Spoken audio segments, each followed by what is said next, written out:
Class 9th mathematics में जो हमारा टॉपिक चल रहा था डी चतुर्भुज, उसका एक्सरसाइज 8.1 हमारी चल रही थी।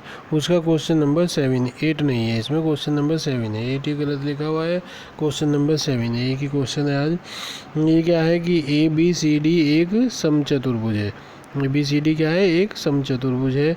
दर्शाइए कि विकर्ण AC कोणों A और C दोनों को समद्विभाजित करता है तथा विकर्ण BD दोनों को समद्विभाजित करता है।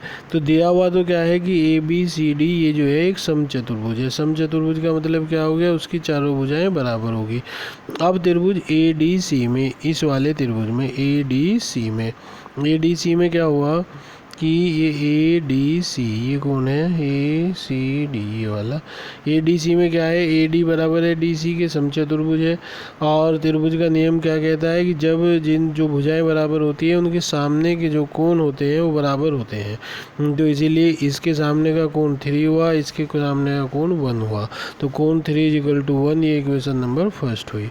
परंतु कोण जो 3 है वो काहे के इक्वल है? कोण 2 के। एकांतर कोण है, अल्टरनेटिव एंगल है।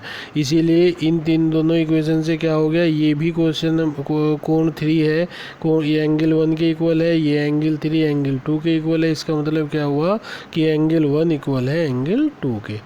ठीक है। इसी तरीके से आगे बढ़े तो क्या आएगा? ये आ गया एंगल 1 = एंगल 2। यहाँ क्या दिया हुआ था फिर? एंगल 1 = एंगल 2, इक्वेशन नंबर 1 और 2 से आया। एंगल 1 एकांतर कोण है, ये भी अल्टरनेटिव एंगल है, इसीलिए एंगल 3 = क्या हो गया? एंगल 4। अतः समीकरण 3 और 5 से विकर्ण AC कोणों A और C दोनों को समद्विभाजित करता है। अब इसी तरीके से ये B में दिया हुआ था विकर्ण, इसे लेके चले हमने। अब विकर्ण AC हटा दिया, कौन सा खींचा? BD वाला। ठीक है। अब इसे खींचने के बाद क्या हुआ? AD बराबर है AB के। समचतुर्भुज की चारों भुजाएं बराबर होती है तो ये बराबर है।